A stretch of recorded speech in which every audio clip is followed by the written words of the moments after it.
Att köpa choklad och frukt är ju trevligt att kunna göra. Även efter butikens stängningsdags.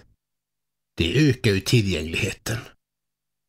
Vid denna automat har säkert många barn väntat och tryckt fingrar och näsor mot glaset och trånat efter automatens innehåll.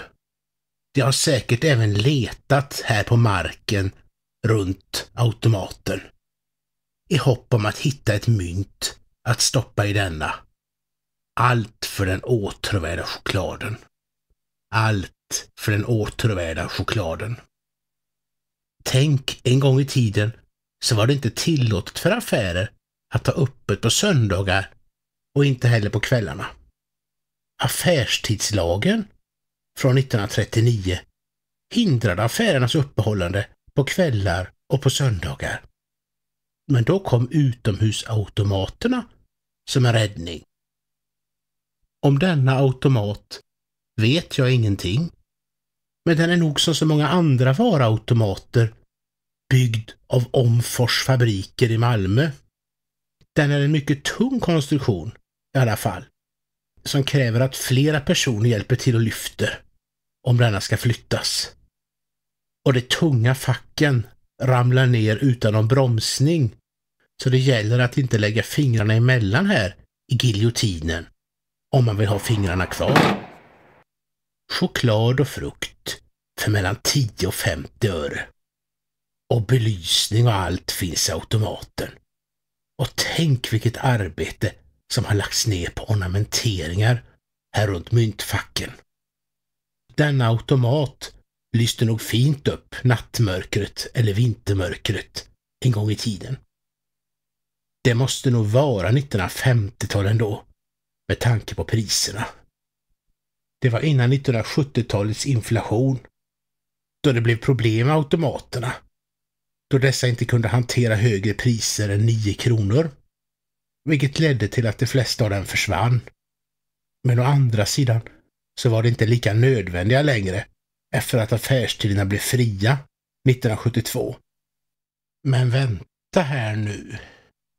Det finns en svaghet i tanken om att automaten skulle vara från 1950-talet och den skulle vara byggd av Omfors fabriker i Malmö. Och svagheten är automatens konstruktion och materialet den är gjord av. Konstruktionen är ju att den är ju som en stor trälåda och den har ju små hissar kan man säga för varje varutyp. Så här såg automaterna ut som konstruerades i Storbritannien i slutet av 1800-talet. Kan det vara så att automaten är så pass gammal så att den är från slutet av 1800-talet och tillverkad i trä och importerad från Storbritannien till Sverige? Kan det vara så? I denna automat är det ju nu förresten rena rådet att stoppa pengar. Om man nu råkar ha någon tidsenlig 10-öring, 25-öring eller 50-öring redo. Här blir det garanterat ingen valuta för pengarna. Och det är både förbjudet att göra åverkan på automaten och att på olika sätt fiffla med denna. Som till exempel falsk likvidering, som enligt skylten är straffbart och leder till åtal. Att försöka att på ett smart sätt få ut godis ur en godisautomat var nog annars en folksport, inte minst bland barn. Det gällde att hitta automatens svaghet och att försöka att sedan hitta ett sätt att lura denna att spotta fram något utan att detta belastade privatekonomin. Nu står automaten tryckt här inne i museihallen i Anten. En hall som museijärnvägen Anten Grävsens järnväg äger och driver. Automaten är skyddad från väder och vind och även från åverkan.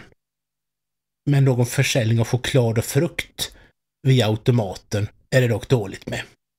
Men å andra sidan är ju affärstidslagen ett minne blott. Liksom 10-öringar, 25-öringar och 50-öringar. Ja, hela automaten är ju ett minne av en sedan länge svunnen tid.